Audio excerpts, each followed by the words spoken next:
kaji dalam Sociology of Religion. Ya, dan baca daftar isinya.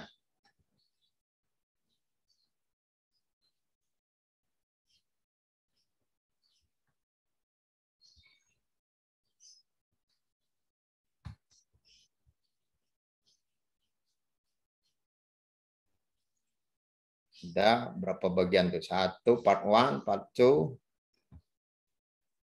part 3, part 4, part 6, ada 5 bagian.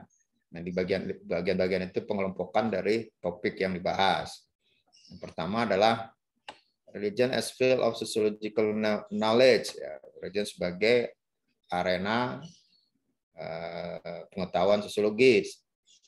Ya, berarti tentang teori-teori, kajian-kajian teoritik tentang sosiologi agama. Ya, isinya ini ya.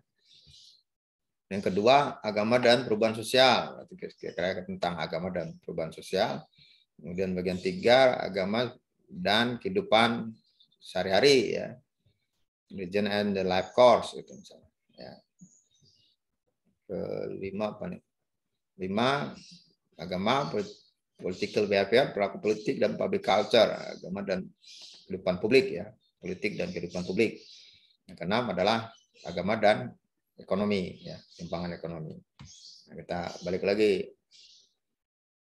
tentang agama dalam kajian sosiologi ya, pengetahuan sosiologi, dia bicara tentang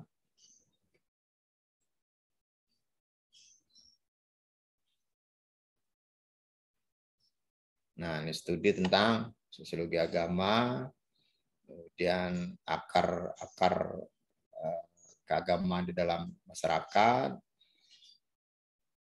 bentuk-bentuk agama, dan perkembangan studi sosiologi agama, kajian tentang sosiologi agama. Tentang perubahan sosial, ada aspek demografi, kemudian kedatangan ke gereja, dinamika ekonomi keagamaan, perubahan-perubahannya, saya kira ini ya. Sejarah sekularisasi, sejarah debat tentang perdebatan tentang sekularisasi, kemudian analisis kritis tentang studi organisasi keagamaan dari 1930 sampai 2001, ya. Kemudian agama dan spirituality, ya. Oke, karena ini partnya bagian dari social change tentang agama dan spiritualitas, itu kaitannya dengan perkembangan spiritualitas keagamaan. Nah, gitu juga seterusnya ya, Anda baca. Kira-kira isi part 3 tentang ini, 4 tentang aspek-aspek ini, dan seterusnya. Ya. Terus nanti disarankan untuk baca pendahuluan, abstrak dan pendahuluan. Kalau di artikel ada abstrak dan pendahuluan, di buku ada pendahuluannya. Ya. Di tesis, disertasi ada pendahuluan yang menjelaskan tentang kerangka berpikir, teori literatur review dari tesis itu atau disertasi itu. Kalau di buku, ada menggambarkan keseluruhan isi buku, apa ide-ide utama dari isi buku itu. Nah, misalnya di buku ini. Di pendahuluan.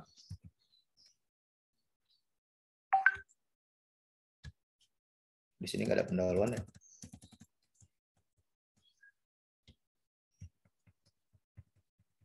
Di buku ini nggak ada pendahuluan.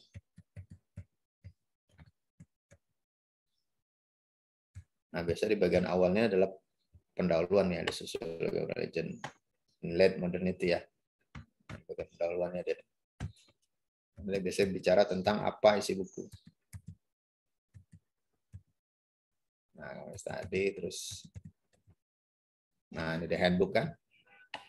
Chapter pertama itu biasa pendahuluan dan menerangkan tentang isi buku.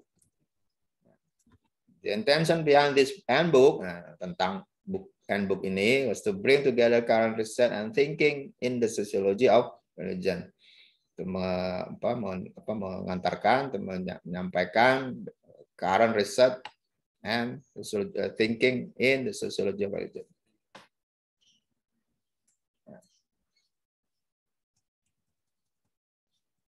Handbook provide compendium for student and scholar who want to know more about that. Terus ya. This handbook divided. Nah, ini isinya nih. Handbook divided into 6 parts. Ya. Part 1 focuses on religion as a field of sociology. Following this chapter, isinya adalah misalnya Robert Bourdieu. Ini isinya nih dari part 1 nih. Ya. Terus siapa lagi? Robert Bellah. Kemudian chapter 3, 4, 5, ini ada Peter Bayer dan seterusnya. Gitu ya kira-kira nih. Pendahuluan. Ya. Lalu di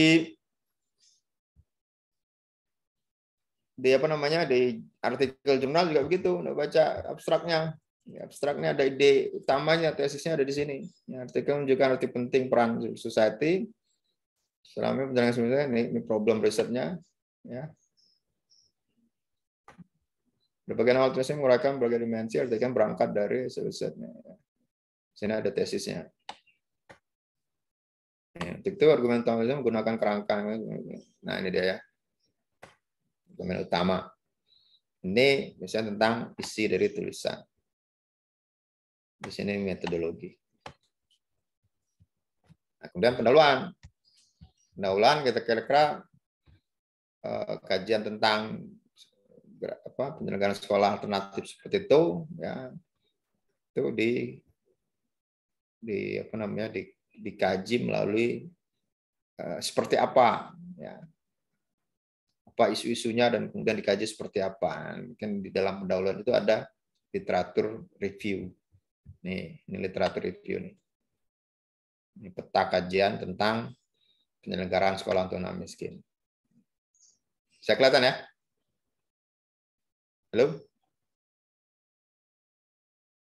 Oh, ini benar berarti tesisnya Darren. Menyalakan kamera sangat penting dalam apa tadi Darren? Pembelajaran. Pembelajaran. Ini Darrennya masih ada nggak nih? Nggak ada Darren. Oh, ini Darren nih. Oh, Darrennya ada. Tapi nggak on cam dah. Ini eviden bagi argumen Darren nih. Ya.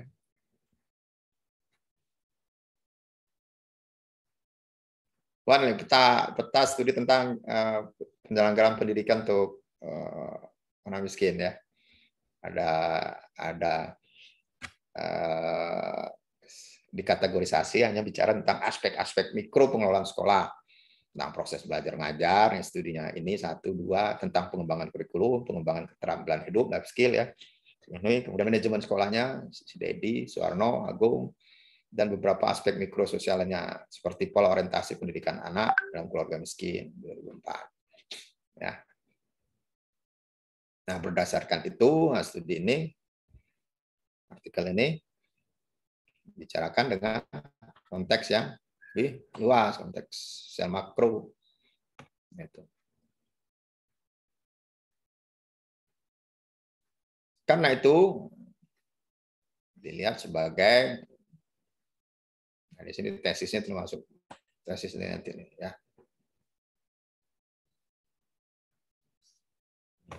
Tesis.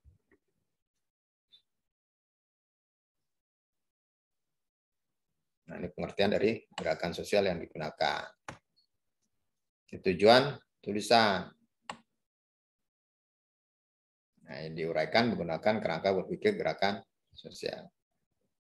Ya, dan tujuan dan isinya ya. Tujuan dan isinya. Nah, jadi kira-kira tulisan isinya nanti pertama Anda akan menangkap tentang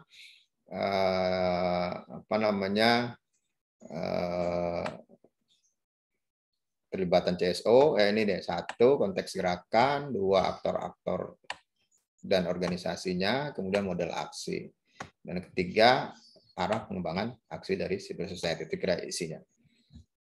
Nah, kemudian Anda baca secara skimming ya. Skimming itu baca sub-sub judulnya, ragam subbagian tulisan ya, misalnya begini. Baca skimming. Metode penelitian. Ini metode, kita baca skimming, kira-kira nih di metode ini Ada baca cepat ya, kasus ini ada 4 CSO, kasus ada ini menggunakan studi kasus. Kemudian ada 4 kasusnya. Ya. Kemudian informan dari keempat organisasi. Dan nah, ini pendidikan anak miskin dari civil society sehingga gerakan sosial baru. Ini tentang apa kira-kira? Ya.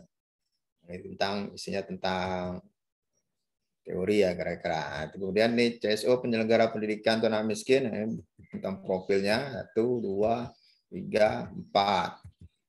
Nah, ini ringkasan. Nah, Anda baca ringkasan, karena ada ringkasannya, Anda baca di ringkasan sini aja tentang profil organisasinya ya di matriks itu. Kemudian permasalahan struktural sebagai konteks, Kemudian dari lokal hingga nasional nih aktor dan organisasi gerakan tadi kan. Idenya lokal dan nasional aktornya. Kemudian voluntarism sebagai share values.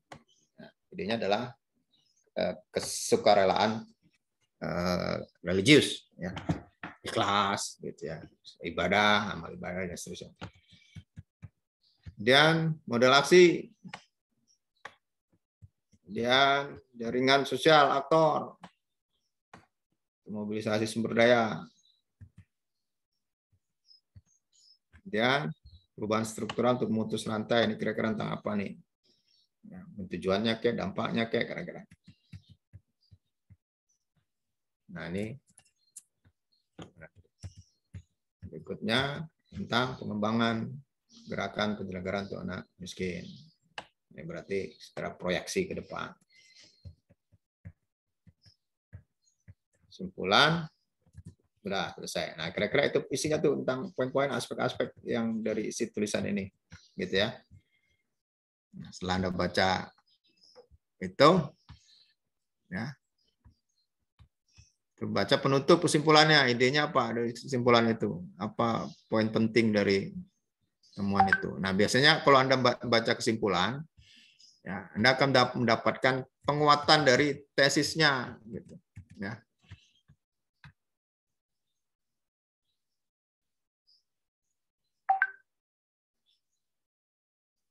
Nah, di sini kan gerakan sosial, berangkat dari perhatian, kecewa dan seterusnya.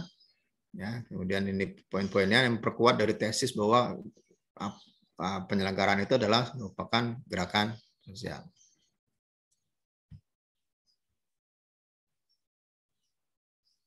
Oke. Nah, baru nanti terakhir baca detail. Ya.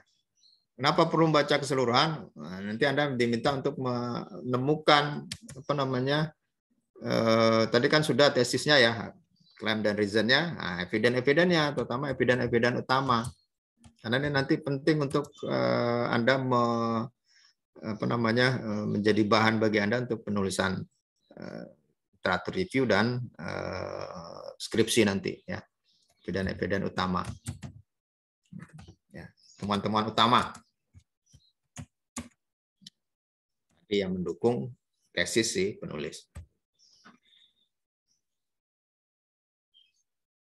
Ya, kemudian Anda buat note taking ya, notasi dari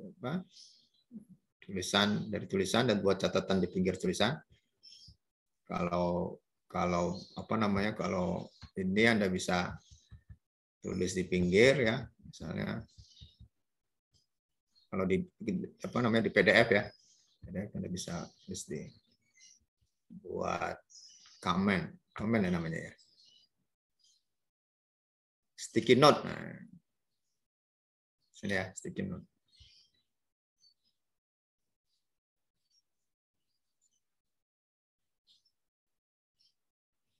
Nih misalnya konsep tentang kemiskinan struktural. Nah, ada buat sticky note. Kalau ini penting misalnya.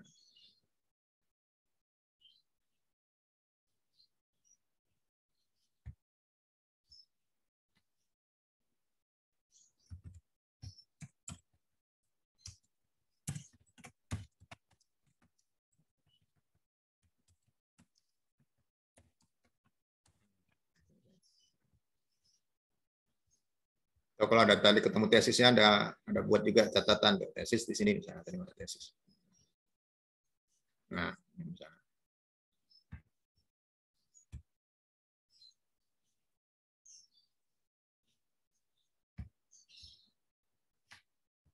Tesis.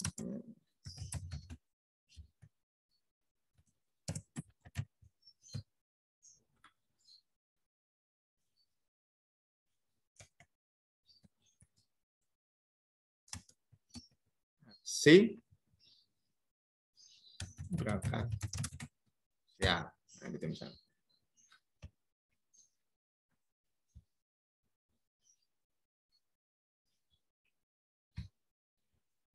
Oke, kemudian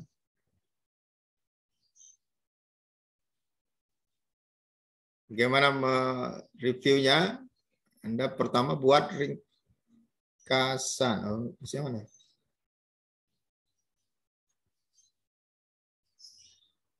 Nah, ini poin-poinnya ya. Dari tulisan itu. Kemudian uraikan apa yang menjadi konteks problem dari tulisan itu ya. Berangkat dari problem apa. Anda kan sudah mulai membuat outline. Nah, outline itu kan mulai dari problem risetnya. Ada apa problem dari tulisan itu, problem riset, problem kajiannya. Anda deskripsikan sekitar satu paragraf gitu ya. Kemudian dia pakai teori apa, konsep apa. Nah. Kemudian metode yang digunakan. Kalau ada metodenya ya, kalau enggak apa-apa, nggak usah pakai metode. Tapi kalau disertasi itu kan pasti ada metodenya. Ya. Kemudian tesis atau gagasan utama si peneliti, si penulis. Penulis mempunyai argumen utama atau mempunyai tesis yaitu gitu. Ya. Nah baru nanti dari tesis ini didukung oleh temuan utama yang diuraikan oleh penulis dalam bentuk satu tentang ini, dua. Ya, kemudian aspek-aspeknya ini, kemudian dan seterusnya. Kemudian apa kesimpulan penulis? Ya, ada tuliskan. Oke ya, nah ini nih. Ini yang Anda lakukan, menulis ini. Mungkin sekitar 1, 2, atau 3 halaman. Ya. Ketika Anda menulis ini, Anda perlu memberikan sitasi ya. Perlu membuat quote. Misalnya konsepnya atau tesisnya ada kutip ke tesis dari si, bisa kutipan langsung, bisa kutipan tidak langsung. Ya, di quote gitu misalnya. Penulis berargumen bahwa, nah ini ada kutip. Terus nanti kasih footnote ya. Juga nih tentang model gerakan, penulis menemukan bahwa ya tentang aktor gerakan, penulis menemukan bahwa aktor utama dari gerakan ini adalah aktor-aktor lokal gitu misalnya. Nah, kalau Anda mau ngutip membuat cuplikan boleh gitu ya. Nah, apa yang maksud dengan aktor lokal itu? Aktor lokal yang dimaksud oleh penulis adalah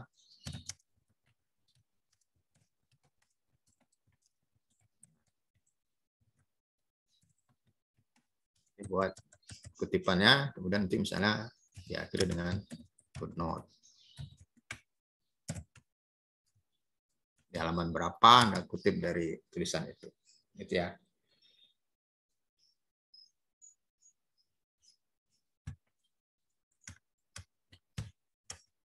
Ini summary ya, termasuk oke.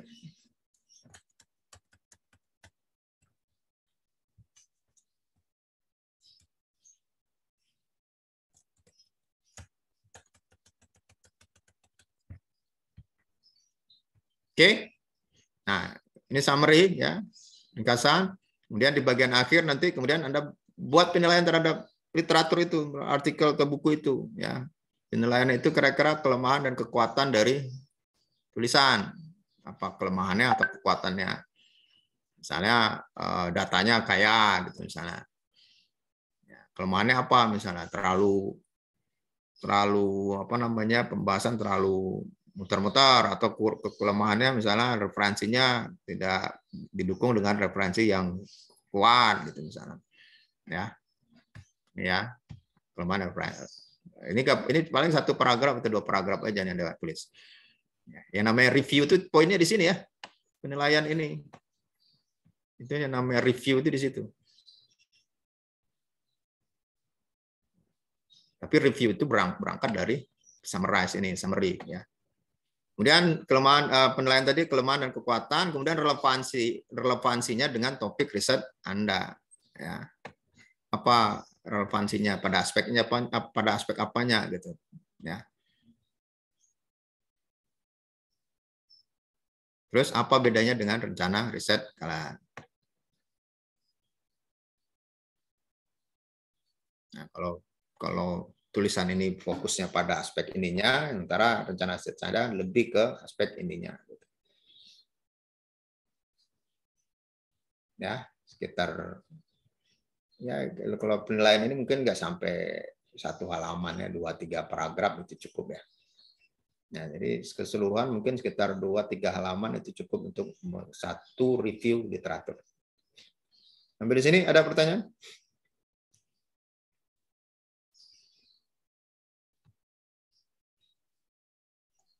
Pak, saya ingin bertanya. Ya.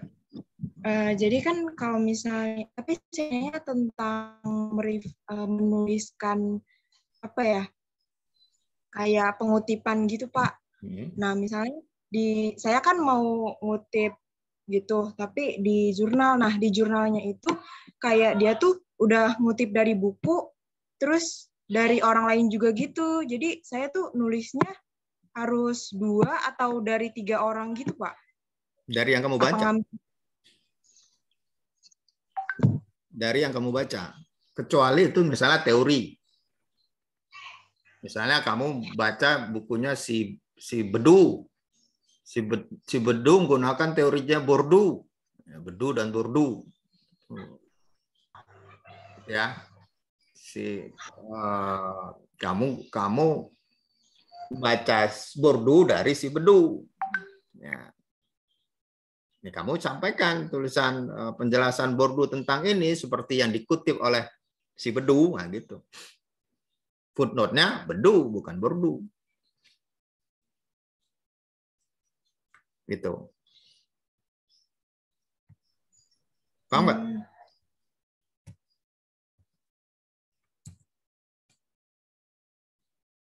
Atau dia ngutip-ngutip lagi. Ngutipnya banyak banget misalnya. Si Bedu ngutip dari si apa?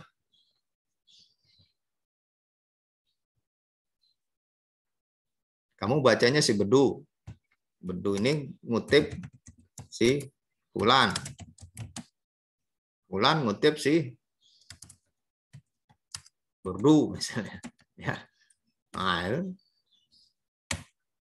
kamu footnote-nya itu si Bedu. Ya, footnote-nya itu si Bedu. Meskipun kamu ngomongin tentang si Bourdieu. Tapi gini ya, kalau kamu mengutip pendapat orang begini, ya, Bourdieu ini, nah, sebaiknya kamu langsung ke tulisannya si Bourdieu. Ngapain kamu ngutip si Bedu? Ya. Tentang Bourdieu,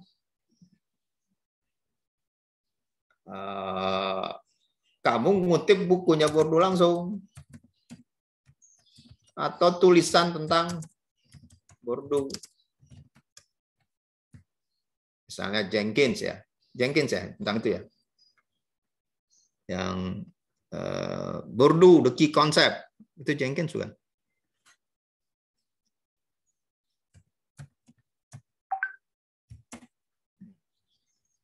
Kalau ini kan si Bedu misalnya tulisannya bukan tentang Bourdieu, tapi tulisannya misalnya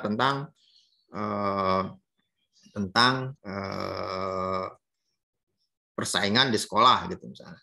Ya, dia bicara tentang persaingan di sekolah.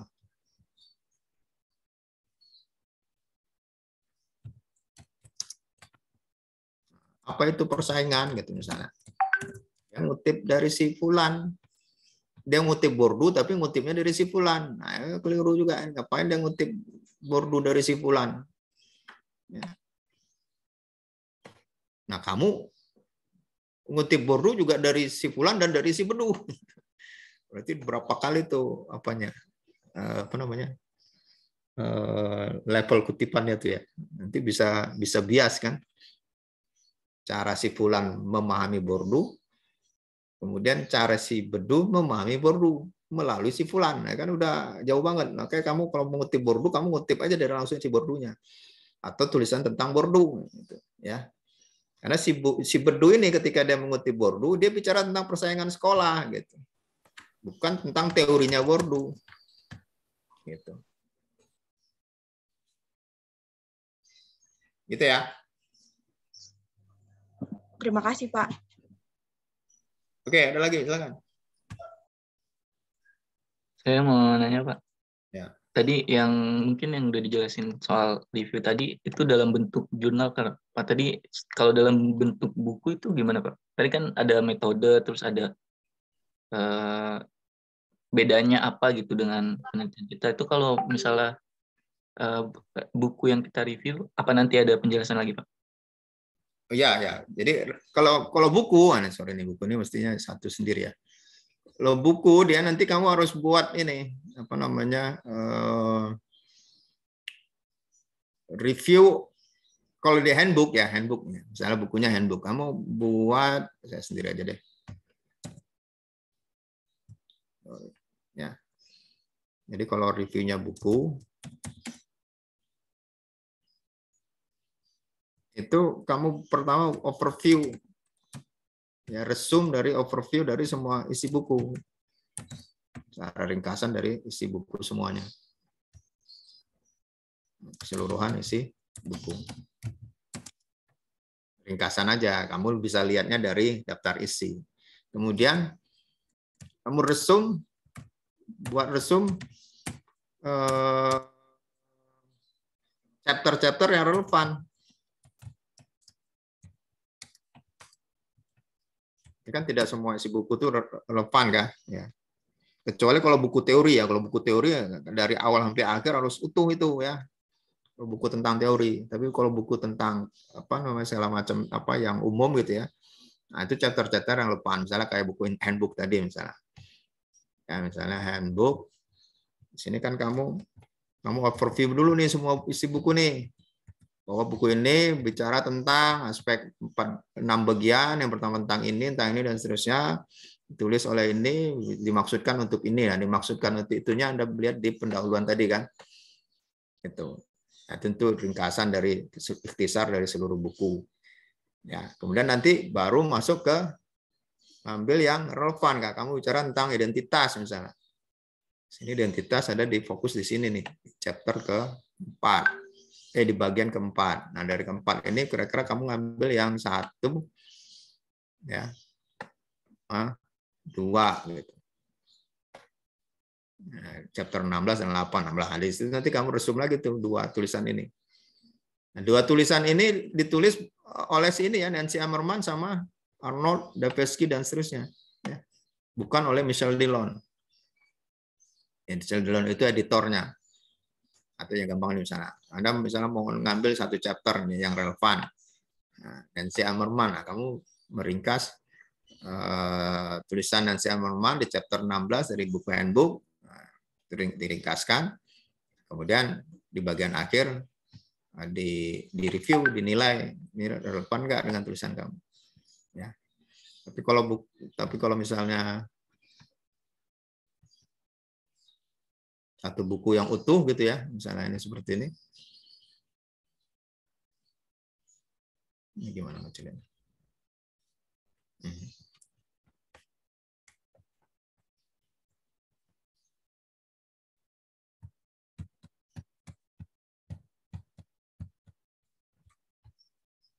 Nah, meresum ikhtisar keseluruhan isi buku semuanya. Kemudian nanti kamu fokus pada aspek yang paling relevan dengan skripsi kamu. Misalnya kamu tentang pendekatan Weberian itu misalnya. Ya, nah ini nanti diresum dan dinilai. Itu Jula. Oke, makasih.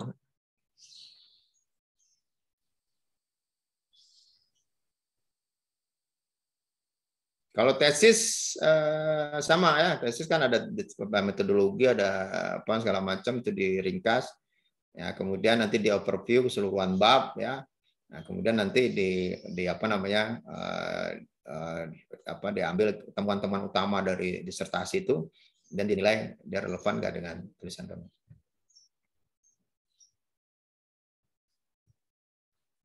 Silakan kalau ada yang mau bertanya.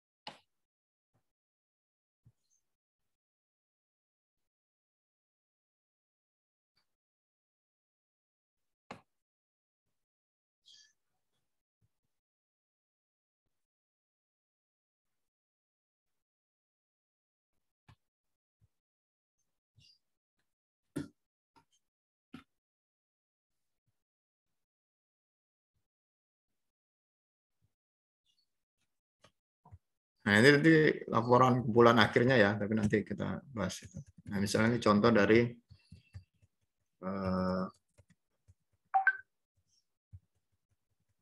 hasil dari satu review. Nah, misalnya handbook. Ini sebenarnya bukan penulis nih, editor ya. Sini editor. Kalau handbook itu editor. Nah, nanti ada ringkasan data dari literatur ya, judul, penulis, jenis pustaka, buku ya, ini buku.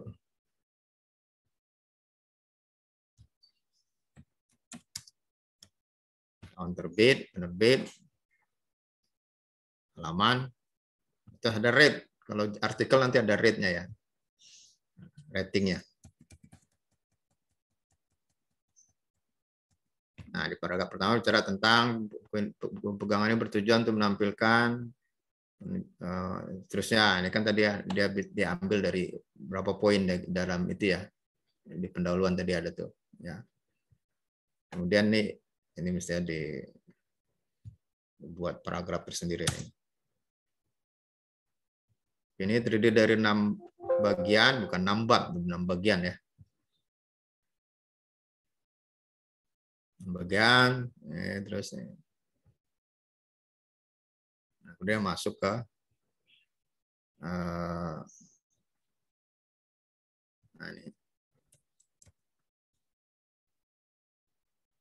gerakan sosial keagamaan.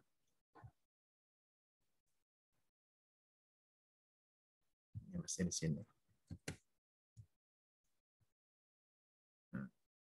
Nah, ada gerakan sosial perlu mengatur sendiri dan seterusnya, terus nanti ada kutipan.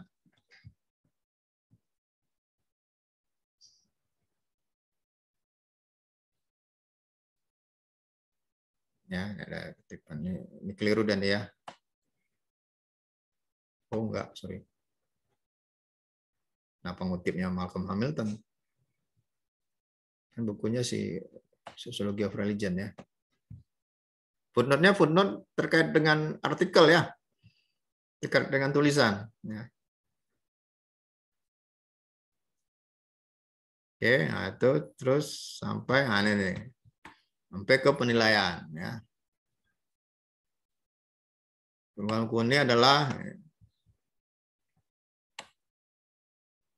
nah gini aja nggak apa-apa, Anda sederhana begini nggak apa-apa. Kalau ini belum menjelaskan gerakan berbasis keagamaan hubungan orang publik. Kelemahan dari buku ini adalah kurangnya penekanan terhadap konsep gerakan sosial keagamaan karena lebih cenderung dalam analisis dari kasus nyata di Amerika, kasusnya Amerika. Nah, referensi buku ini dengan skrip saya adalah waktu menghasilkan buah gerakan transformatif dan seterusnya. Gitu ya.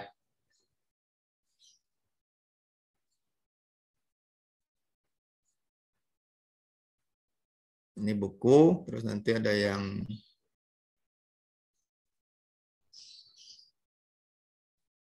tesis. Nah,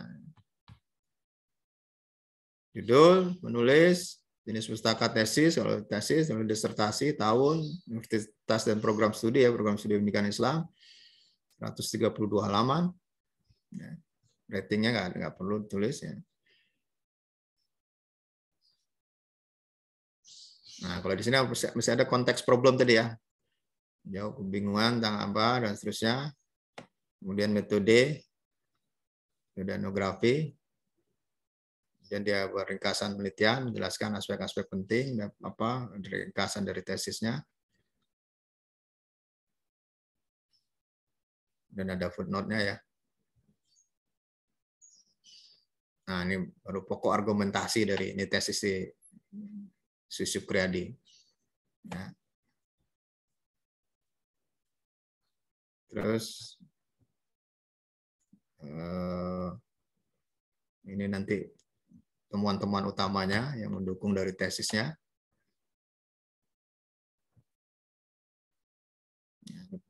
Ini mestinya ada ini nih, ada footnote nih. Supriyadi mengatakan, mesti ada footnote. Oh, ada nih. Ya. Kayak begini nih, Supriyadi mengatakan dalam dakwah memiliki beberapa nilai-nilai akidah yang mencakup semua aspek akidah, di mana akidah tersebut dirangkum dalam 6 sifat para nabi. Itu ada footnote-nya. Ini mesti footnote-nya jangan di sini, di bagian akhir ya. Sini nih. Footnote-nya di sini mestinya.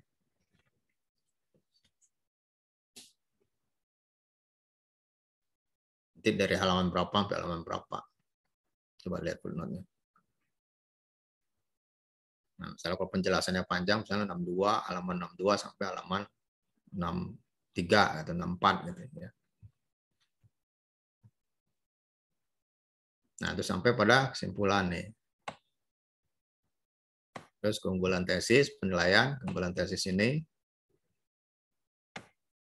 karena menggunakan metode etnografi dan partisipasi dalam setiap kegiatan penelitiannya.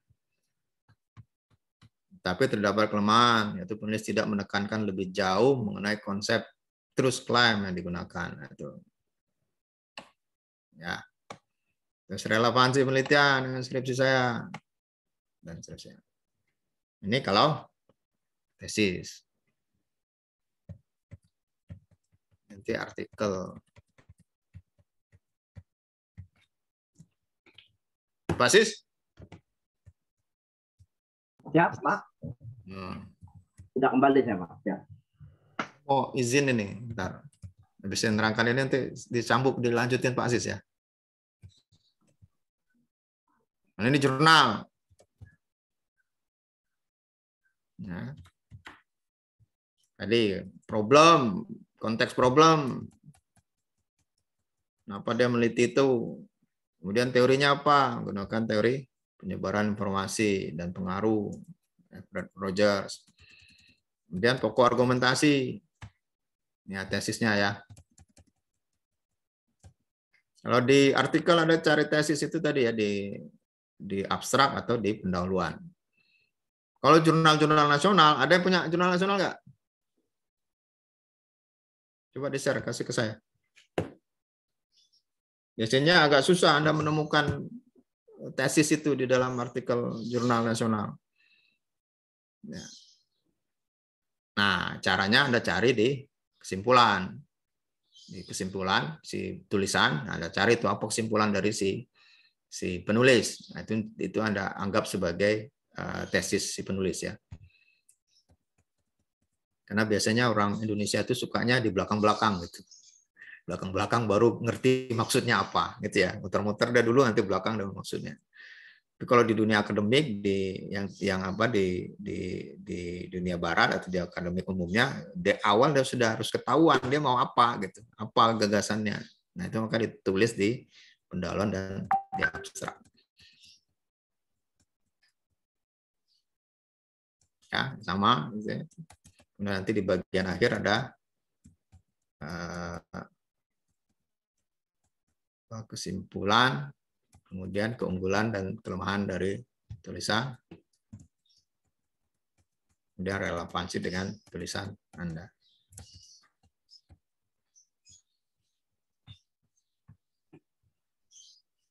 Oke? Ada pertanyaan?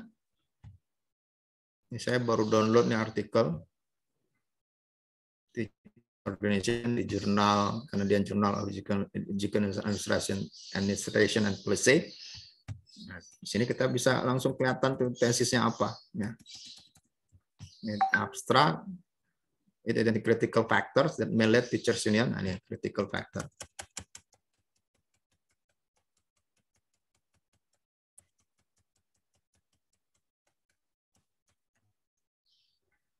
Terus nanti di dalamnya ada bagian tesis. Nah, kalau ini kan bagian literatur review yang kemudian titik berangkat dari kajian si tulisan ini. Ya. Nanti di bagian ini ada tesisnya di mana tadi.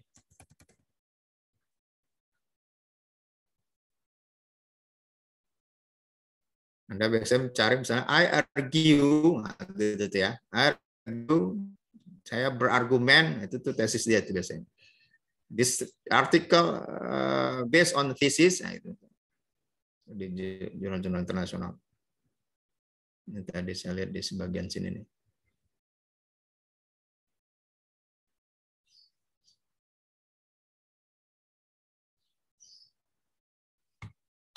Oh, bukan.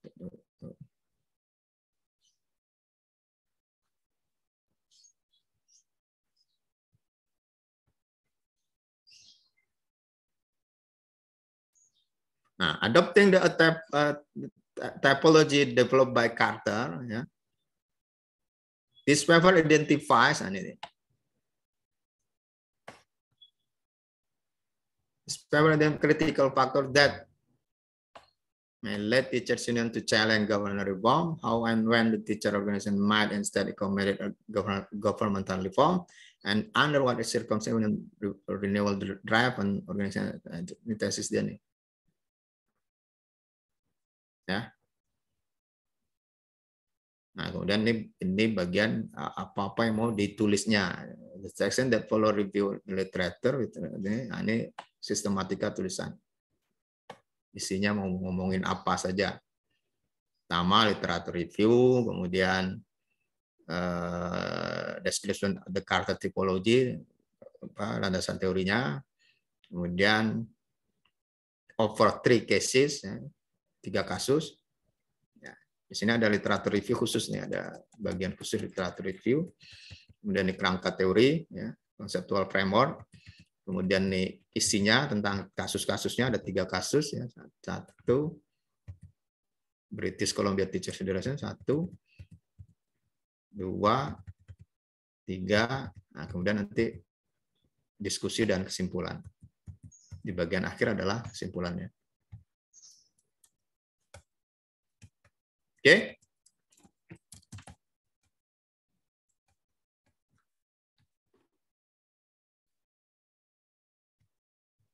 Ada yang punya artikel nasional?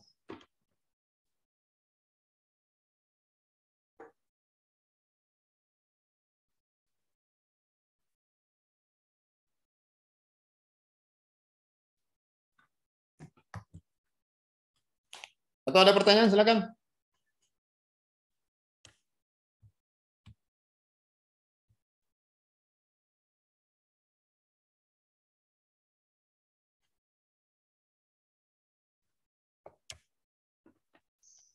Silakan kalau ada yang mau bertanya.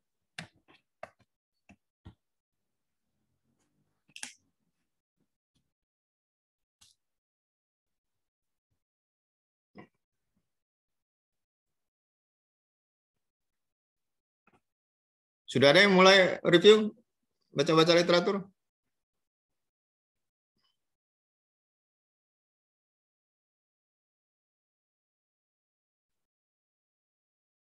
Ini benar lagi nih kata Darren ini. Ya, Pak Sis.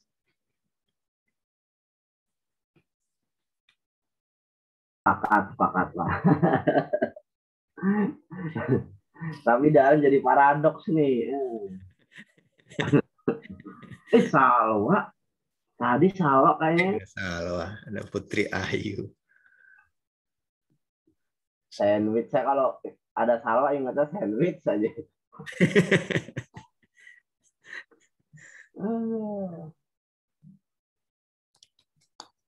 Pak Sis bisa ngelanjutin Pak Sis ya? Kalau ada yang mau diskusikan tentang outline, saya mau izin mau ke sekolahan menjemput. Oh, kalau nalar kritis nggak apa-apa, Pak. Ya ini tentang outline aja, ngobrolin tentang problem outline mereka. Kalau nalar kritis aman, Pak. Ya ini maksudnya lanjutin ini sekarang ini kalau apa? Saya mau izin ke sekolahan anak. Jam 11. Ini sampai jam berapa ini, Pak? Yang ini 12 ya? Ya, kalau jamnya 11:30 selesai.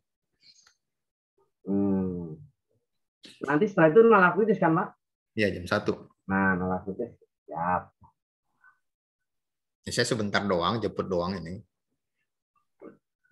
Siap. Saya tinggal ya, ngobrol sama Pak Sis ya. Siap. Izin. Monggo Pak Sis. Siap. Terima kasih, Pak. Terima kasih.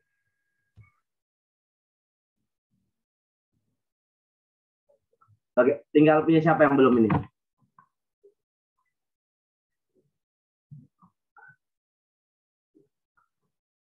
Ayo, ini Mutia kalau udah on cam gini menarik ini.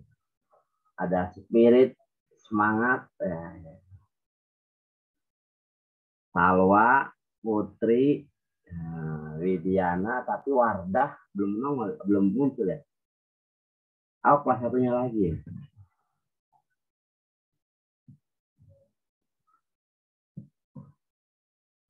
Tinggal outline-nya siapa yang belum ya tadi?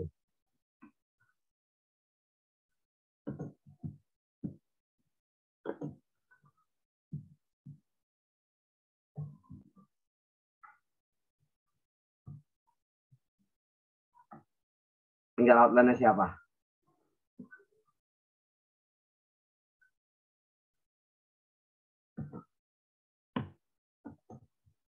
Tinggal outline-nya siapa yang belum? Aduh, tuh kan udah beralih ke saya nih. Saya jadi ini nih, jadi apa? Ngedown nih kalau Anda kasih respon.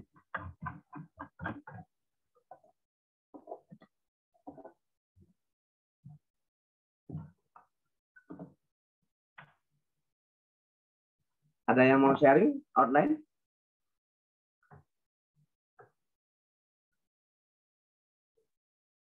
Siapa?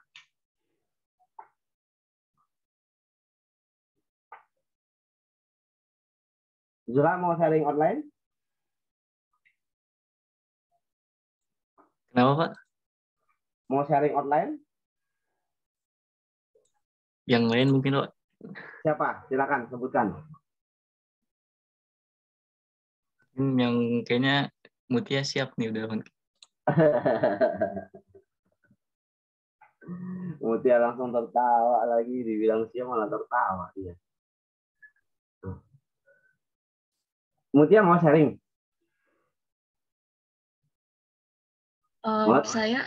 Saya mau nanya boleh nggak Pak? Boleh lah namanya. Boleh silakan kita sharing-sharing. Tadi kan Pak Abdi nyalon kita sharing-sharing. Ya gimana? Ya kan judul saya itu saya kan udah masuk ke revisi 2 Pak. Judulnya itu representasi peran guru dalam advokasi korban kekerasan seksual terhadap anak tunarungu. Nah, itu analisis konten film Silence. Terus kan kemarin saya udah dapat revisian. Itu dari Pak Abdi itu ada revisinya tuh saya maunya analisis konten atau analisis semiotika. Kan kalau saya kan pakai semiotikanya Bartes. Roland Barthes. Nah, ya. di Barthes itu kan dia ini apa ada ngejelasin tentang makna denotasi, konotasi sama mitos. Itu kalau misalnya maksudnya kalau yang mau saya kaji ini tentang kontennya, saya nggak bisa pakai ini apa makna denotasi, konotasi sama mitosnya. Bisa Mutia. Jadi gini ya. Ini untuk persoalan outline-nya si Mutia ya. Pertama ya, dari sisi metodologi kamu menggunakan analisis konten. Ya, dari sisi metodologi kamu gunakan analisis konten. Nah, apa yang dianalisis? Data sekunder kan? Yang di metodologi kamu gunakan analisis konten, ya. Apa yang dianalisis? Data primer. Nah, data primer dari mana? Film itu kan, ya, film itu. Nah, kemudian kamu juga bisa mengkonfirmasi atau apa namanya triangulasi data nanti, ya, sebagai data primer juga untuk wawancara dengan pakar apa misalnya pakar masalah sosial. Nah, pakar masalah sosial terkait dengan film yang kamu analisis, ya. Nah, dari sisi teori kamu bisa gunakan Roland Barthes, ya, bisa menggunakan Roland Barthes dari denotasi, konotasi itu di kerangka berpikirnya nanti ya. Kamu bisa klasifikasikan temuan itu, mana yang konotasi, mana yang denotasi. Kamu bikin matriks ya, temuan-temuannya itu menarik justru. Nah, cuman di bagian metodologi kamu harus jelas menjelaskan analisis konten itu sebagai metodologi yang kamu gunakan. Analisis kontennya siapa? Verloc misalnya, atau siapa? Itu untuk membedah film tersebut, gitu. Ya, kerangka teorinya kamu jelaskan apa itu kekerasan seksual, ya. Nah, kemudian baru kerangka berpikir kamu konseptualisasi pemikirannya Roland Barthes untuk melihat kekerasan seksual dalam film tersebut, gitu.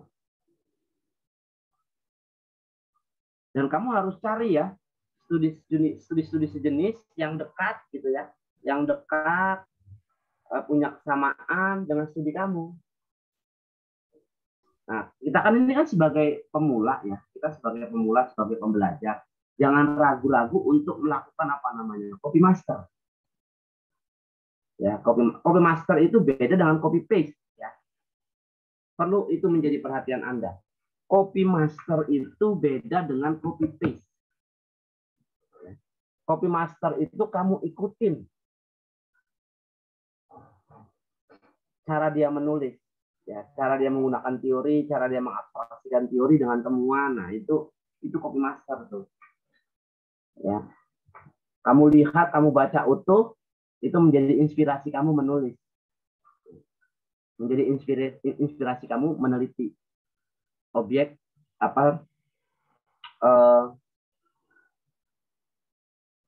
studi yang kamu mau lakukan, gitu, ya. Jadi di level analisis konten itu kamu perlu pertegas, cari buku-buku analisis konten, ya, pahami dia masuk ke dalam pendekatan riset apa, kualitatif, ada yang analisis konten kualitatif,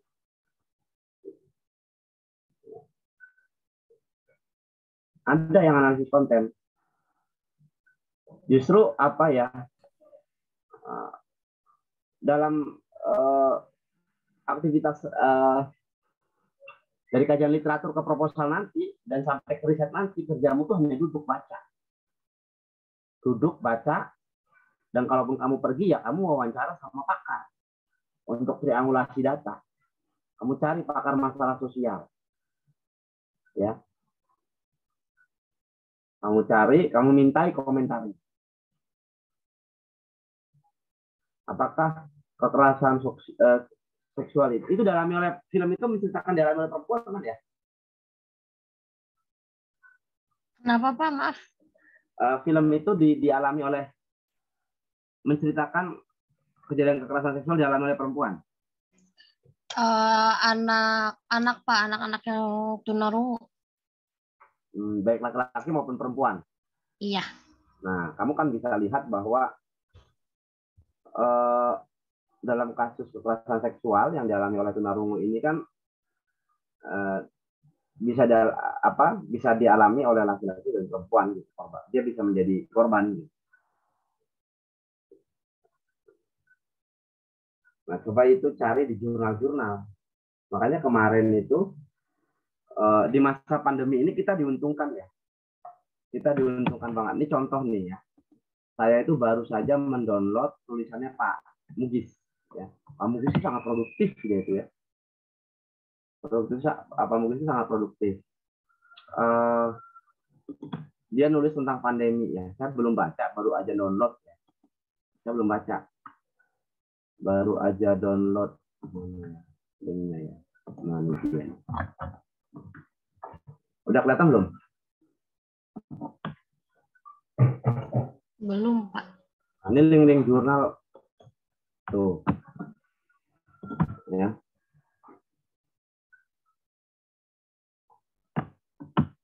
Tuh. Jurnal-jurnal luar tuh emang tampilannya itu nggak ini ya apa namanya?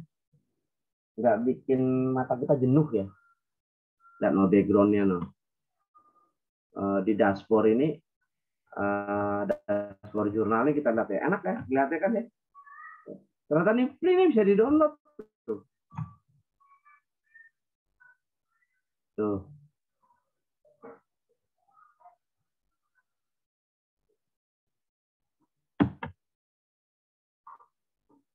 Tuh. Reproducing Indonesia. Iya, apa tuh? Illegal legalism amid COVID-19 public health crisis as a means of accumulation. Nah, kamu cari tuh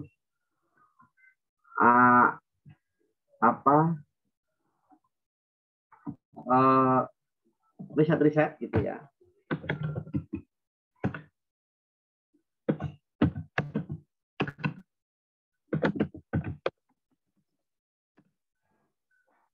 Riset-riset yang berkaitan dengan analisis konten itu kan banyak banget.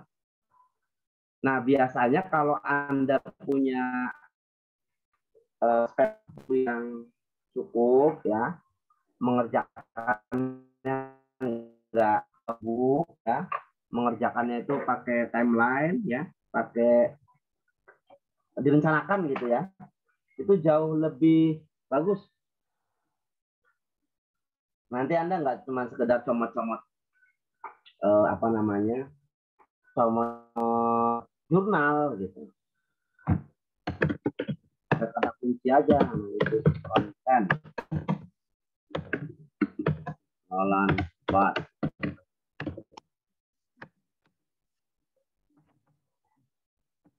Oh, ini banyak nih analisis konten film Who Killed Captain Alex karya semiotika Roland Barthes.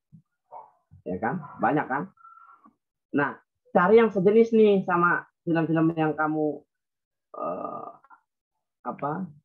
jadikan data primer itu. Nah, yang saya maksud copy master, kamu buka ini, kamu cek. Ini kan free download ya, kayak begini free download nih, ada PDF-nya nih. Ini free download nih yang ada PDF begini nih. Kalau yang enggak, nanti tinggal kamu cari di Sci-Hub kan, kemarin sudah dikasih tahu kan. Iya kan, Mut? Nah, cari di Sci-Hub, lacak. Kalau nggak ada di Sci-Hub juga, bisa kamu lakukan misalnya begini, agak lepas gitu ya. Biasanya saya carinya gini di Google, nggak Google Scholar, tapi Wikipedia saya gitu ya. Ini misalnya file, misalnya konten, ya kalau saya biasanya pakai begini dulu sebelum saya ke Google Scholar. Lihat itu analisis konten Roland Barthes, ya, bintang, ya, file type, nah gitu ya. Titik 2 PDF.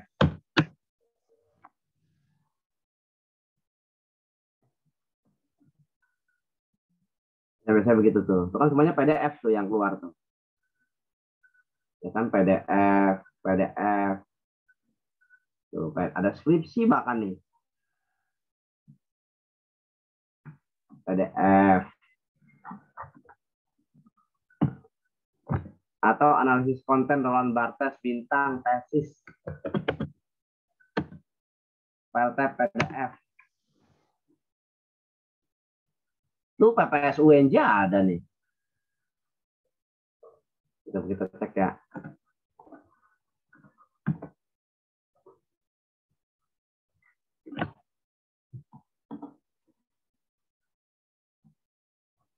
Tuh.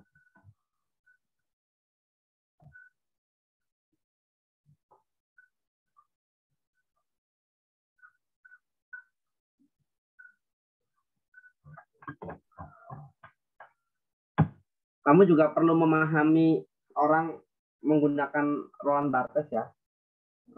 Seperti apa mereka menggunakannya gitu. Terus kamu juga harus memahami Roland Barthes tuh nih kan ada penanda, tanda. Ya. Ada makna yang masih kosong, makna yang sudah diisi, nah ya kan. Signifier, signified, ya kan. Harus pahami betul nih.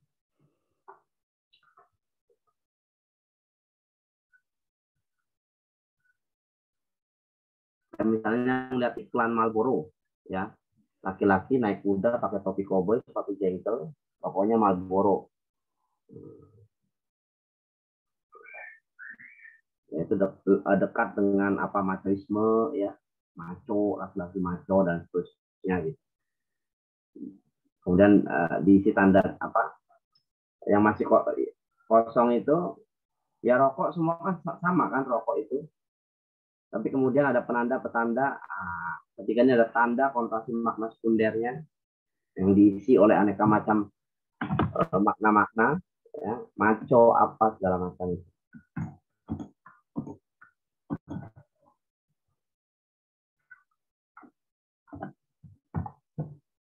Begitu ya, Mutia ya.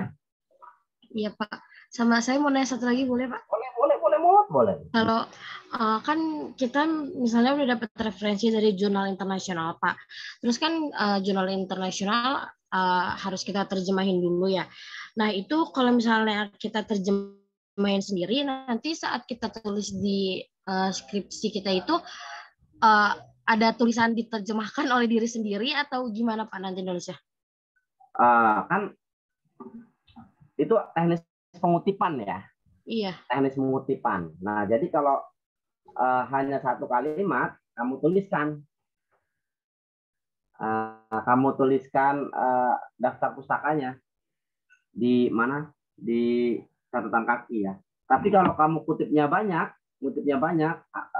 lebih dari 3 kalimat, ya kamu pisahkan seperti kutipan langsung. Ya. Tidak didaur dengan kalimat kamu. Ini Mutia maksudnya gimana nih? Menggunakan Google Translate gitu? Iya kan saya lagi sambil nyari-nyari dari jurnal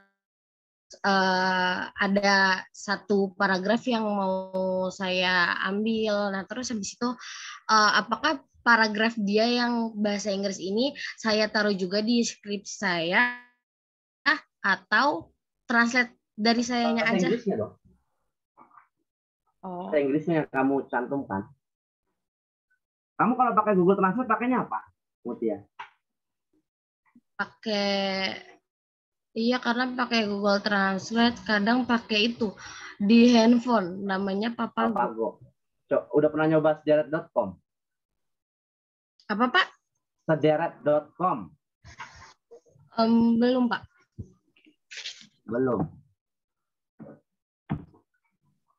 Coba pakai sedap.com ya sambil ngelatih gitu ya. Dia kan terbatas emang tuh. Sederet.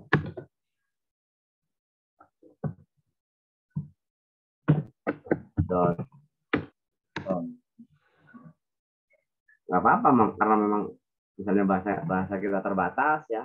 Tapi sambil kita belajar English to Indonesia ya kan. Misalkan tadi punyanya Pak Mugis. Saya kesulitannya apa sih nih, misalnya the multidimensional crisis resulting from the coronavirus disease COVID-19. Nah, misalnya inilah ya.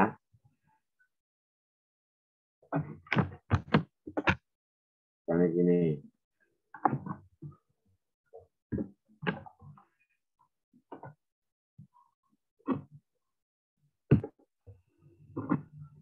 Misalnya gini ya.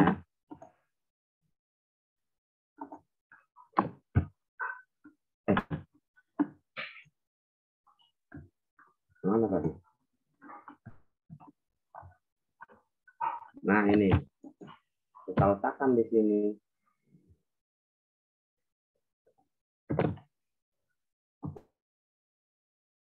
Oh, bisa di copy paste. Nah, kita letakkan di situ.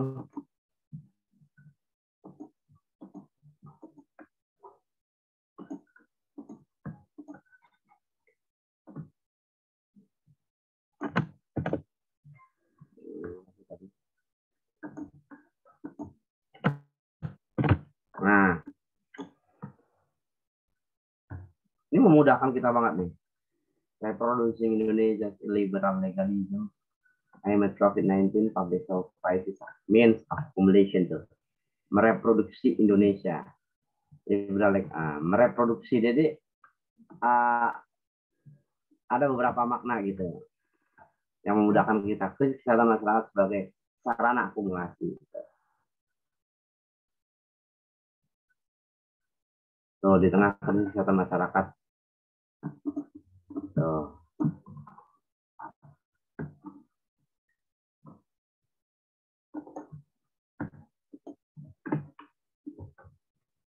Itu.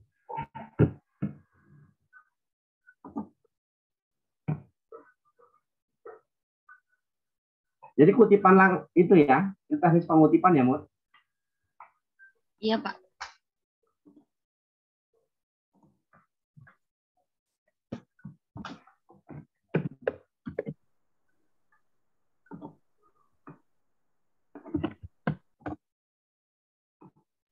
Terima kasih ya, Pak. Sama-sama, Mut.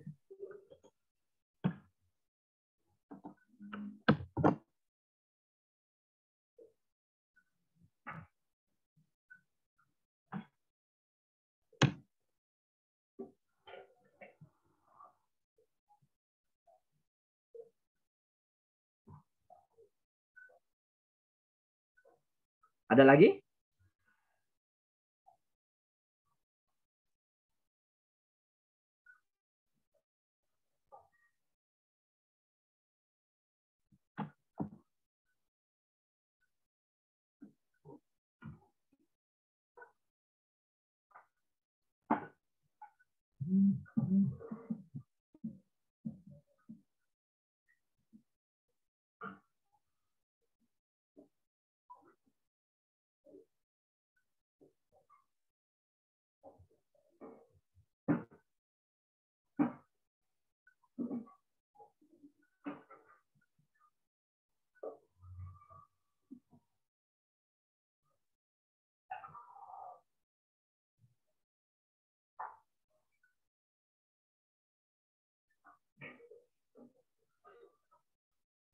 Keluar kamu tulisin loh, Kak.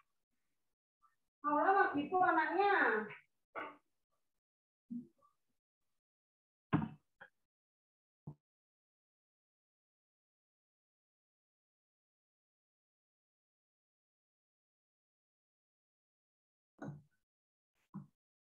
Ada lagi, Mutia? Cukup ya? Oke. Ya. Boleh yang lainnya kalau ada sharing-sharing ya. Kayak tadi kita sharing-sharing berkaitan dengan translate,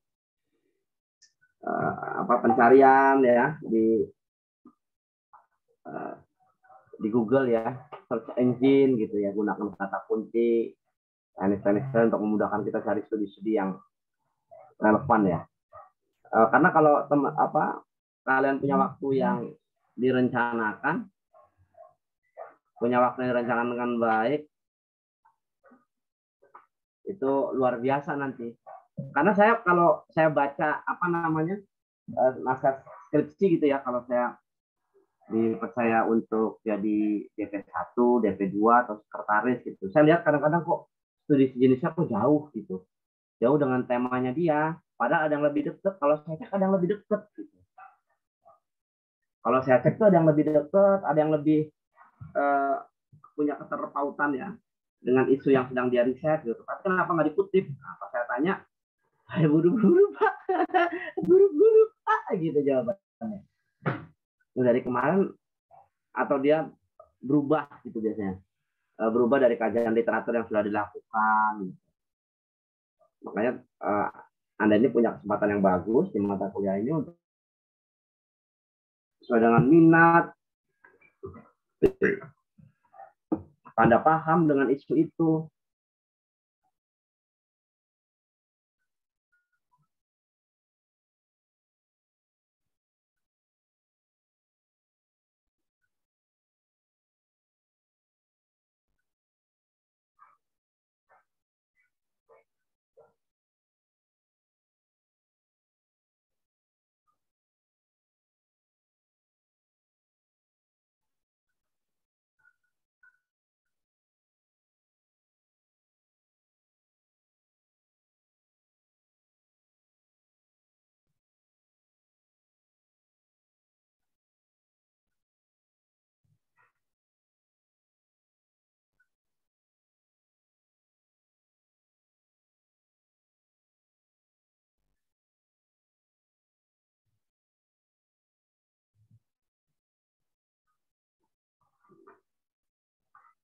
Pokoknya di masa pandemi ini banyak jurnal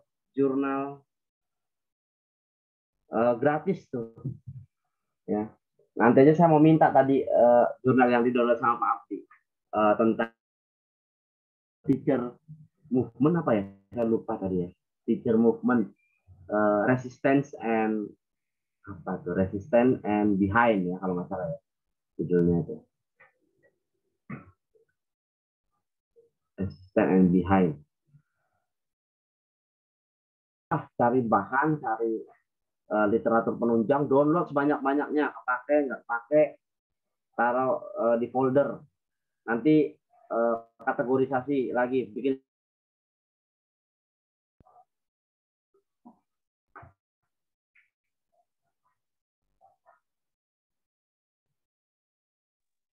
Pak, permisi Pak. Ya. Kalau masih boleh nanya, saya mau nanya Pak. Iya, boleh. Ya. Ya, silakan. Tentang poin saya.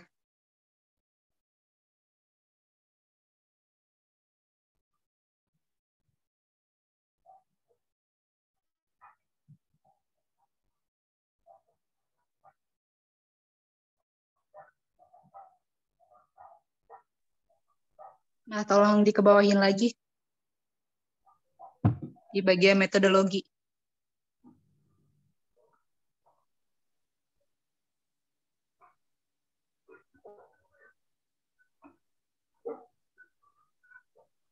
Ke atas. Ke atas. Oh, bukan ke atas lagi, coba ke atas lagi. Permasalahan nih, bukan metodologi. Nah, di sini nih. Di sini. Nah, saya mau nanya, kan di sini kan dibenerinnya sama Pak Abdi, belum ada deskripsi tentang apa yang dilakukan atau dialami subjek. Nah, di sini saya bingung. Jadi, saya tuh yang perlu saya masukin tentang yang dilakukan atau yang dialami subjek ini sesuai sama, maksudnya ngambil dari contoh dari jurnal-jurnal, atau boleh nggak kalau misalkan saya kayak nanya langsung ke calon subjek saya gitu? Ya, boleh, Wardah. Boleh kalau misalkan ya. kalau misalkan kan saya subjeknya kan jadi teman saya sendiri. Jadi ya saya gampang gitu kalau mau nanya ke dia apa yang dia alami gitu, sampai dia itu mengalami perubahan gara-gara main sosmed tuh jadi kebentuk identitas dirinya gitu, Pak. Apa-apa, ini kan permasalahan penelitian kan ini ya, to the point, persoalan apa sebenarnya gitu, nggak muter-muter, nggak apa-apa.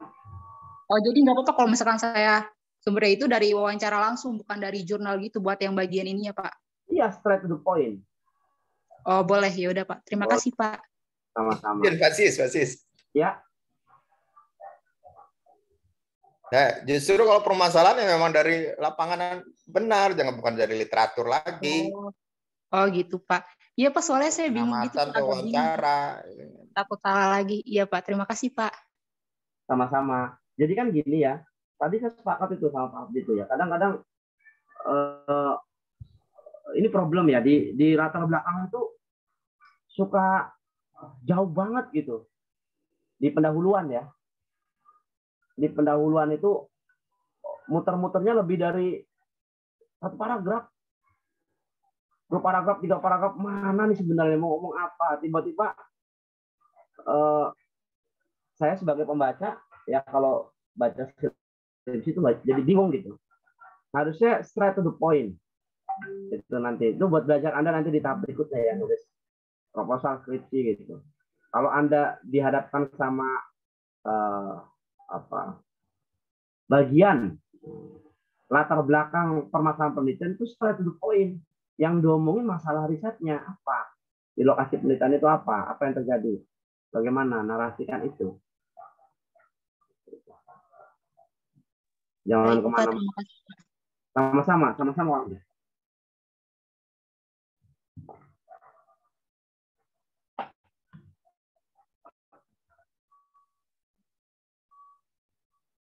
Ada lagi? Salwa? Ada keresahan tentang sandwich?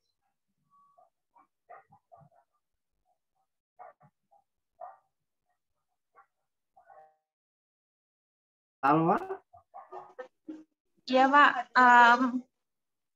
Kalau untuk sandwich paling ini sih, Pak, kemarin kan udah ngasih revisi ke Bapak sama ke Pak Abdi. Terus dari Pak Abdi juga untuk nambahin ininya sih, Pak, subjek penelitiannya si 2 keluarga itu.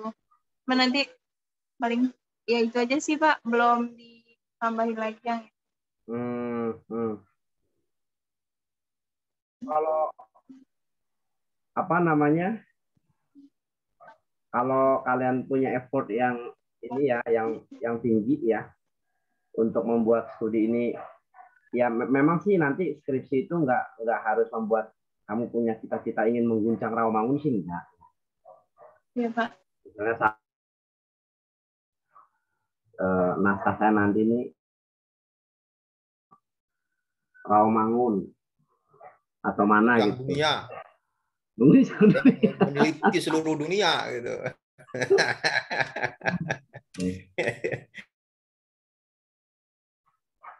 This is a new study. Tidak ada yang pernah melakukan ini. Kita akan guncang ini. Pensos. Nah, gitu ya.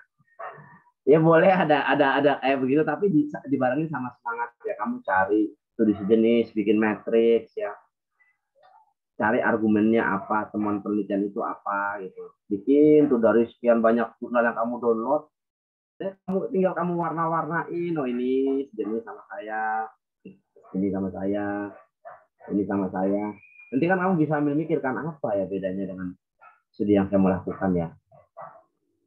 Ya kalau di tahap lebih lanjut, ya mungkin latihan pelan-pelan ya, membangun semangat akademik. Misalnya mau nyari kebaruan, nggak apa-apa juga dilakukan pelan-pelan, gitu. Tapi tidak dipaksakan sampai kamu harus tahu, nanti nggak selesai. Dosen juga memahami kok. Dosen memahami dalam proses diskusinya nanti pasti memahami. Tapi kalau sampai tahap itu bagus.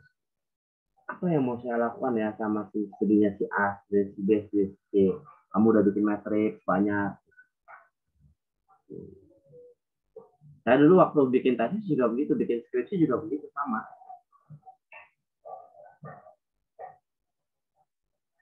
Bikin skripsi, bikin tesis, karena kan saya kan juga ikut mata kuliah sama di S1, sama seperti kalian. Saya malah nggak ada kajian literatur dulu. Nah, saya nggak ada kajian literatur. Itu disampaikan dalam mata kuliah metodologi aja. Nah, itu saya terapkan di saya membuat tesis. Kadang saya malah nggak nulis, cuma baca aja, review aja, nggak nulis, review aja, sampai kebingungan gitu kadang-kadang.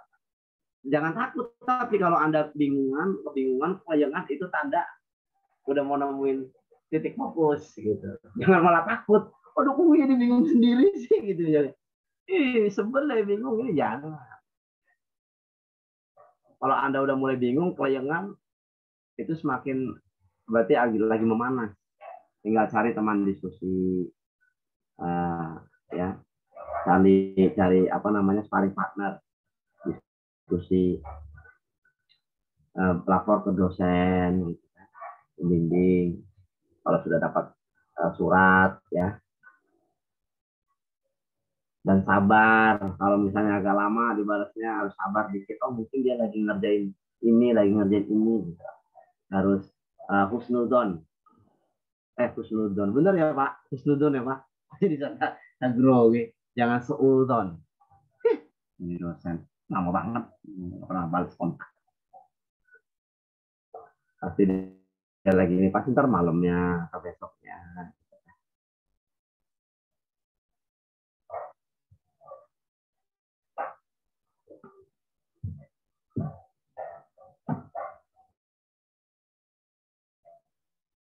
Pokoknya kalau udah ada kajian literatur, Anda sudah membaca jurnal, pasti Anda punya keteguhan.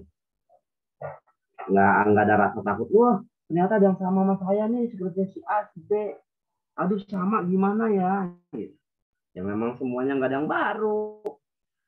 Harus melihat studi sebelumnya. Dan itu jadi tradisi akademik, kenapa harus ada daftar pustaka, gitu. Kenapa harus ada catatan kaki? Itu kan dalam rangka kita men-tracer kan. Misalnya kayak saya tadi baca tulisannya Pak Mugis, ya kan. Yang saya download tadi, barusan saya download tapi saya belum baca kan. Dia motif siapa sih? Saya tinggal cek itu di Google gitu. Apa sih yang dimaksud gitu? Men-tracer gitu. Jadi ada hubungan yang terikat gitu ya. Satu studi dengan studi yang lain kita bisa mengkonfirmasi gitu, dan seterusnya. Jadi jangan dikira tanpa makna itu Anda buat catatan kaki, daftar pustaka, Anda merujuk studi sebelumnya, gitu ya.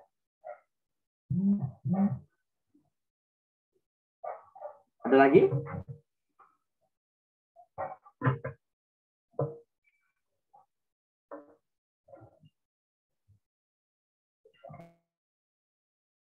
Saya ini kurang bisa ini nih Pak, memberikan apa? Baru berhasil 2 nih Pak. Salwa, Mutia, sama Wardah. Yang lain masih tersipu-sipu malu.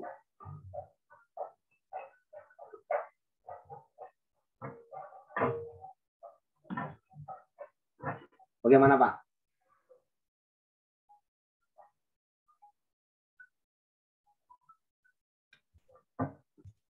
Oke, cukup sekarang.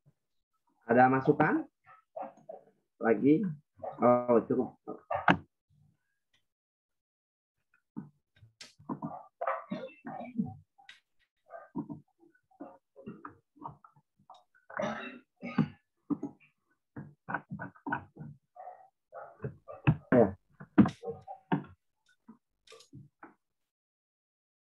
Oh ya, ini satu lagi sebelum diakhiri. Kemarin tentang KKL, kita cari tempat yang mungkin tidak terlalu jauh, ya, supaya bisa menekan biaya. Anggaran, ya. Jadi carinya ke mana kemarin Pak Sis? Batang di daerah kebun teh, ya, Pak Sis ya. Sama di alternatif kedua di Banyumas ya. di kampung digital itu. Nah, biar nggak terlalu jauh. Karena begini, karena dana UKT kalian untuk untuk KKL dari universitas itu sekarang sedikit sekali cairnya, dialokasikannya sedikit. Nah, kenapanya nggak tahu, kalian tanya aja ke universitas. Ya, jadi per orang itu dianggarkan paling sekitar 2,5 sampai 300.000 per orang. Jadi kalau mau tetap luring supaya nggak terlalu tinggi biayanya, cari yang nggak terlalu jauh. Ya, cari yang Jawa Tengah, karena biasanya kalau Jawa Tengah itu biaya sosial dan biaya ekonominya lebih rendah dibanding di Jawa Barat. Ya. Nah, kalau kalian mau tetap luring, berarti kalian harus siapin dana dari sekarang ya untuk nabung segala macam. Mungkin biasanya bisa nyampe 1,5 sampai 2 juta tuh per orang. Ya. Per orang tuh bisa 1,5 sampai 2 juta. Ya, kita upayakan untuk menekan misalnya waktunya bisa dibuat lebih di-press gitu ya. Tadi tempatnya tidak terlalu jauh gitu. Jadi kalau sebelumnya misalnya 6 hari full di lapangan, mungkin di sekarang tinggal dibuat 5 hari gitu. Ya, 5 hari dengan catatan misalnya berangkatnya malam, pagi nyampe gitu. Ya. Pulangnya malam gitu misalnya. Jadi hari di lapangannya efektif gitu. Jadi tapi kemudian bisa menekan biaya. Karena waktu yang ke Boyolali yang masih per UKT itu per orang itu dapat jatahnya sekitar 6 sampai 800.000 ya. Itu mereka kena biaya per orang itu sekitar 1,5 ya, pasti ya. 1,6, 1,5 per 1,6 itu. Ya, jadi kalau misalnya dana UKT kalian cuma 200-300.000 ya berarti mungkin di atas 1,5 itu ya. Gitu ya. Tetap mau luring atau mau daring aja. Dan waktunya kalau mau luring kita rencanakan sekitar Juni setelah UAS. Sebelum Juli, karena kalau Juli kan kalian udah PKM. Ya, mungkin sekitar Juni awal atau tengah atau akhir. Nah, tetap mau luring atau mau daring? Kalau daring kita mulai dari sekarang. Halo, yang lain mana nih? Luring, Pak. Luring ya? Luring, Pak. Resikonya tadi itu ya, biaya mungkin akan lebih tinggi dari biasanya gitu. Jadi disiapin aja gitu. Tapi kita akan upayakan untuk menekan biaya gitu ya. Tadi dengan cara tadi cari tempat yang tidak terlalu jauh, kemudian mungkin waktunya akan di-press gitu ya. Biasanya kan berangkat Jumat, Sabtu pulang gitu. Berangkat Jumat, Sabtu pulang. Berangkat biasanya hari Minggu pagi gitu ya, terus pulangnya hari Sabtu pagi gitu, dari lokasi. Biasanya hari untuk presentasi di desa, di hasil penelitian itu di hari Jumat. Nah, mungkin kita bisa di-press misalnya Senin berangkat, Sabtu pulang. Mau di-press lagi Senin malam berangkat. Jadi efektif di lapangan Selasa, Rabu, Kamis, Jumat gitu. Sabtu pagi presentasi di desa, terus habis presentasi langsung pulang. Berapa jam sih dari sini ke Batang, Pak Sis? Sekitar 6 sampai 7 jam ya? Ya, kalau nggak buru-buru itu 6 jam nyampe, Pak. 6 jam ya. Iya, nyampe itu. Batang nyampe 6 jam. Tol terus tol masuk keluar Batang. Masuk Rawamangun Batang aja.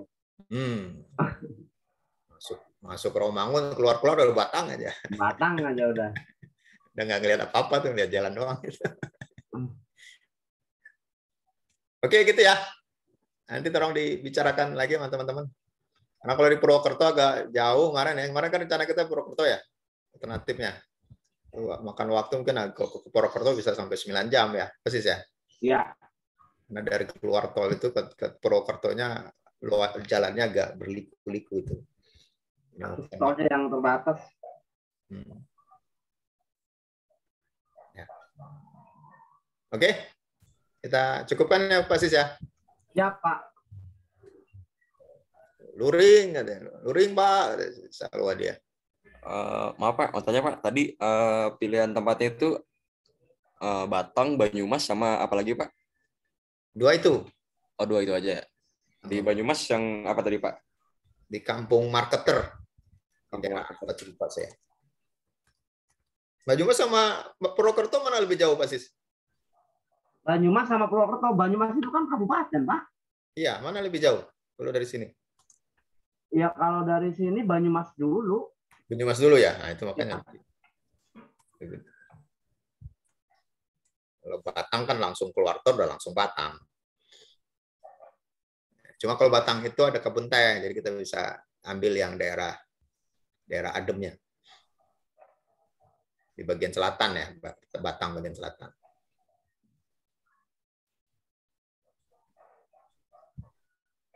Oke, gitu ya. Siapa? Jadi kalau misalnya perkiraan biaya 1,5 sampai 2 juta, ya kan bisa nabung dari sekarang. Ya. Cicil gitu. Uang jajan per hari itu ditabung gitu. Masih dikasih uang jajan nggak kan? Kalau di rumah mulu. Ya, gitu ya. Kita akhiri ya. Sampai ketemu minggu depan. Minggu depan kita bahas tentang apa ya? Apa nih, note taking atau apa nih? Ya, kita lihat ya ke depan. Oke, kita akhiri. Terima kasih. Assalamualaikum warahmatullahi wabarakatuh. Selamat siang. Waalaikumsalam. Waalaikumsalam warahmatullahi wabarakatuh. Terima kasih Pak Abdi dan Pak Sim. Pak. Sama-sama.